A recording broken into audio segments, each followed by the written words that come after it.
Hello friends, आप देख रहे हैं आपका चैनल शेयर बाजार विद आयुष। और दोस्तों, इस वीडियो में बात करेंगे 1:1 bonus and 1:2 stock split, Tata power, IRCTC, IDBI bank, PNB, bank of Baroda. तो काफ़ी सारे स्टॉक्स के कुछ अपडेट्स निकल के आए हैं, वो हम इस वीडियो के अंदर डिस्कस करेंगे। तो डेफिनेटली एक इंपॉर्टेंट वीडियो होने वाला है, तो पूरा आप जरूर देखिएगा। फ्रेंड्स, पहली बार अगर आपने चैनल को विजिट किया है, चैनल को जरूर सब्सक्राइब कर लीजिएगा। सो फ्रेंड्स, सबसे पहले बात करते हैं टाटा पावर के ऊपर। अब टाटा पावर के अंदर क्या बदलाव आने वाला है। तो दोस्तों, H D F C Nifty 50 index से अगले हफ्ते आपको अगले साल माफ करेगा, यानी जो जनवरी है इफेक्टिवली वहाँ से हटता हुआ नजर आएगा, क्योंकि मर्जर होने वाला है। तो दोस्तों, इसी के कारण अब एक बड़ा चेंज आएगा कि एच डी एफ सी का जो प्लेस खाली होगा उसको कौन फिल करेगा। तो अब नाम दोस्तों इसमें काफ़ी सारी कंपनीज का निकल के आया है। 4 कंपनीज 5 कंपनीज का नाम है, जिसमें एक टाटा पावर भी है। तो देखिए, Nuvama underline that the most important criteria for a Nifty inclusion is that the stock should compulsorily be part of the derivative segment. अब अगर वो स्टॉक एफएनओ का पार्ट नहीं होता है तो वो डेफिनेटली दोस्तों निफ्टी 50 का पार्ट नहीं हो सकता है। तो इसमें जो अब नाम निकल के आ रहे हैं, जो क्योंकि एफएनओ का पार्ट भी इंपॉर्टेंट है, एफएनओ का पार्ट होना चाहिए आप। तो इसमें दोस्तों जो कुछ नाम जारी किए गए हैं, इसमें Pidilite, mind tree, Ambuja cement, Tata power, ये दोस्तों 4 स्टॉक्स है जो डेफिनेटली कंटेंडर है। अब यहाँ पर आपको डेफिनेटली चेंज आता हुआ नजर आएगा। अब इसमें 4 नाम है कि कौन से नाम इसको लेंगे, ये भी अपने आप में एक इंपॉर्टेंट चीज़ है। It is quite early to pinpoint a stock that holds the strongest chance to replace H D F C limited on its merger ex date. अभी भी ऐसा कोई नाम नहीं है, ये बात भी बहुत इंपॉर्टेंट है। उन्होंने कहा कि जब मर्जर हो जाएगा, मर्जर का कंप्लीशन हो जाएगा Q1 FY24 में, तो कुछ स्टॉक्स है जो करेंटली रेडार पे हैं, जिसमें पिडिलाइट, माइंड ट्री, जो L T I mind tree है, अंबुजा सीमेंट और टाटा पावर, ये 4 स्टॉक्स है जिनके नाम इनके रिपोर्ट के अंदर निकल के आए। और इन चारों में से कोई एक जो है वो डेफिनेटली चेंज कर देगा। तो यहाँ पर ये है अपडेट टाटा पावर को लेकर। अब फ्रेंड्स, बात करते हैं आईआरसीटीसी के ऊपर। तो आज दोस्तों आईआरसीटीसी के ऊपर एक इंपॉर्टेंट न्यूज़ निकल के आई है। और न्यूज़ क्या है कि जो CNBC TV18 है, उन्होंने रिपोर्ट किया है कि जो डीलिंग रूम है वहाँ पर ये बात चल रही है कि कोई प्रेशर आ सकता है। प्रेशर क्यों है? बिकॉज जो स्टॉक है वहाँ पर एक डर बना हुआ है कि गवर्नमेंट स्टेक सेल कर सकती है through a possible offer for sale that may take place in the stock. अब यह न्यूज़ अपने आप में बहुत इंपॉर्टेंट है। और IRCTC को लेकर डेफिनेटली दोस्तों OFS की न्यूज़ काफ़ी बार आती है। अब ये देखना होगा कि सच निकलता है गलत निकलता है, वो डेफिनेटली अपने आप में एक इंपॉर्टेंट क्वेश्चन है, जो जिसका आंसर हमको आगे ही मिलेगा।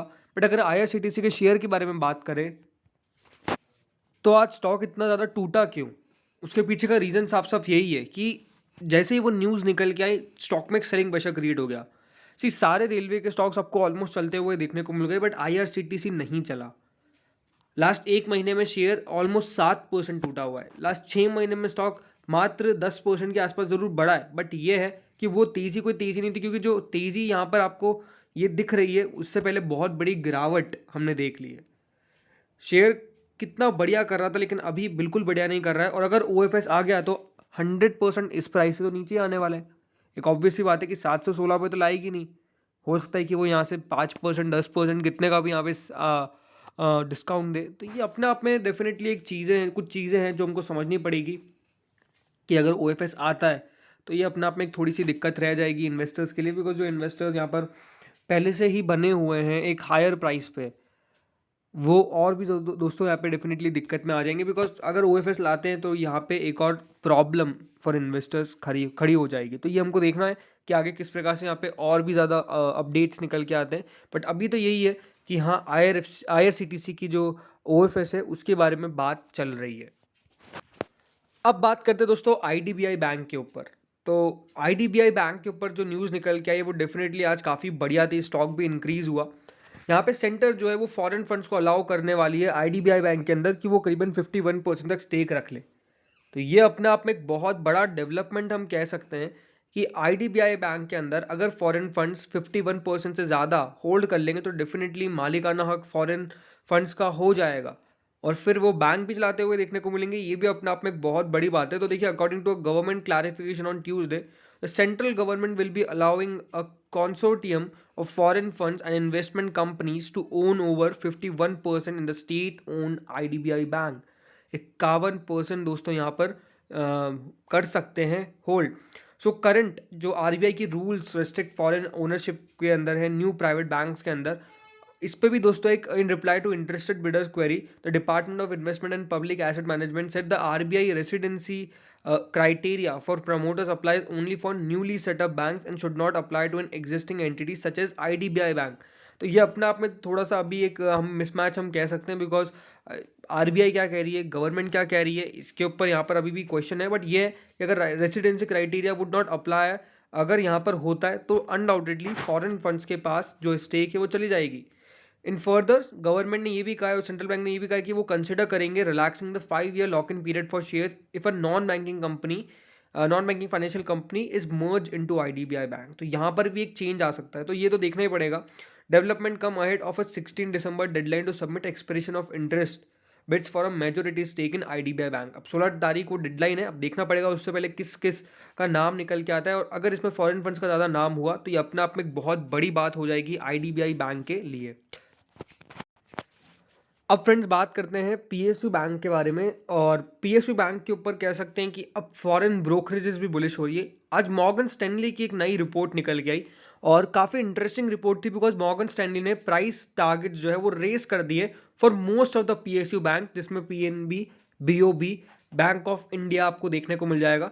अब पूरी न्यूज़ क्या है हम पहले ये समझते हैं. तो मॉर्गन स्टैनली ने क्या किया है, अर्निंग्स एस्टिमेट और वैल्यूएशंस को इंक्रीज कर दिया है for most of the public sector banks barring State Bank of India, क्योंकि उन्होंने पहले ही एसबीआई के टारगेट्स रेस कर दिए थे, इसलिए एसबीआई को इस बार नहीं उन्होंने शामिल किया है. बट उन्होंने क्या कहा है कि एसबीआई को पहले से बेनिफिट्स मिल गए, उनकी बैलेंस शीट बहुत बढ़िया दिखती है और एग्जीक्यूशन लास्ट 2 साल के अंदर बहुत बढ़िया किया गया है. उन्होंने कहा and as recovery is sustain the brokerage expects benefit to peak percolate to non SBI PSU banks. यानी डेफिनेटली वो कह रहे हैं कि एसबीआई को ना मिलके एसबीआई को जितना मिलना था वो डेफिनेटली मिल रहा है और वो मिलता भी रहेगा. बट उसके अलावा जो बैंक्स उनके रिडार के नीचे आते हैं वो है bank of Baroda, bank of India, Punjab national bank and Canara bank. तो ये 4 बैंक्स के टारगेट्स क्यों, उसके पीछे का उन्होंने बताया कि लोन ग्रोथ बहुत बढ़िया है, कैपेक्स स्पेंडिंग एक्सेलरेट कर रही है और इसके कारण जो फॉस्टर जॉब क्रिएशन है वो हो रही है, एक्सेलरेट हो रही है कंपनी की इनकम ग्रोथ, ड्राइव हो रही है मोर ग्रोथ अपॉर्चुनिटीज और रिटेल एसएमई सेगमेंट के अंदर भी काफ़ी बढ़िया है. उन्होंने कहा कि against this backdrop the brokerage said the credit cycle will stay calm and credit cost will understood over the next few years. इसीलिए अब टारगेट प्राइस जो है वो बढ़ा दिए गए हैं. टारगेट प्राइस की अगर हम बात करते हैं तो कितने कितने, बैंक ऑफ इंडिया को उन्होंने कहा है कि हम ओवरवेट रेटिंग है, जो पहले टारगेट दिया था 95 का उसको बढ़ा के 125 का कर दिया है, 48% अपसाइड. बैंक ऑफ बड़ौदा का उन्होंने कहा है कि जो टारगेट प्राइस है वो 195 से बढ़ा के 220, अगेन ओवरवेट की रेटिंग 28% का यहाँ पर आप वो जंप देखते हैं. स्टेट बैंक का टारगेट सेम का सेम है, पीएनबी का 40 से बढ़ा के टारगेट 60 कर दिया है, इक्वल वेट. बट अगर आप पीएनबी को देखेंगे तो 60 के तो नज़दीक ही चल रहा है, तो ये अपने आप में जो टारगेट है वो तो अचीव हो जाएगा. कैनरा बैंक में डेफिनेटली वो थोड़े से अंडर वेट है, 280 से 345 का टारगेट क्या है, 8% की अपसाइड. तो इस प्रकार के दोस्तों टारगेट निकल के आए. उनका मानना है कि bank of India, union bank of India ये जो है वो बढ़िया बहुत कर सकते हैं और डेफिनेटली बाकी जो बैंक्स हैं उनके टारगेट्स आते हुए नजर आए. तो ये अपने आप में एक इंटरेस्टिंग रिपोर्ट है एंड मॉर्गन स्टैनली की तरफ से रिपोर्ट आना वो भी पीएसयू बैंक के ऊपर, वो अपने आप में एक बहुत बड़ी बात है. अब दोस्तों बात करते हैं आखिर में 1:1 बोनस एंड 1:2 स्टॉक स्प्लिट के बारे में. तो मल्टीबैगर शेयर ने रिकॉर्ड कर दी है, अपनी डेट को फिक्स कर दिया है 1:1 बोनस एंड 1:2 स्टॉक स्प्लिट के ऊपर. दोस्तों कंपनी का नाम क्या है, कंपनी का नाम है स्टार हाउसिंग फाइनेंस लिमिटेड, एक एनबीएफसी कंपनी जिसकी मार्केट वर्थ 387 करोड़ है. तो एक स्मॉल कैप कंपनी है जिन्होंने यहाँ पर 1:1 बोनस एंड 1:2 स्टॉक स्प्लिट का अनाउंस कर दिया है. ये अपने आप में एक इंपॉर्टेंट न्यूज़ निकल के आई है. और जो डेट रखी गई है वो 16 दिसंबर रिकॉर्ड डेट, यानी 15 एक्स डेट यहाँ पर रहती हुई नजर आएगी. तो डेफिनेटली एक इंटरेस्टिंग अपडेट अब इसके ऊपर भी निकल के आ गया, बिकॉज बहुत पहले ही उन्होंने अनाउंस कर दिया था कि देंगे ये, बट डेट्स नहीं निकाली थी, अब जाके डेट्स भी फाइनलाइज हो गई है. तो फ्रेंड्स इस वीडियो में इतना ही था. होप सो वीडियो बढ़िया लगा होगा, अगर लगा तो लाइक कर देना, चैनल से पहली बार जुड़े सब्सक्राइब कर देना. Thank you friends for watching this video.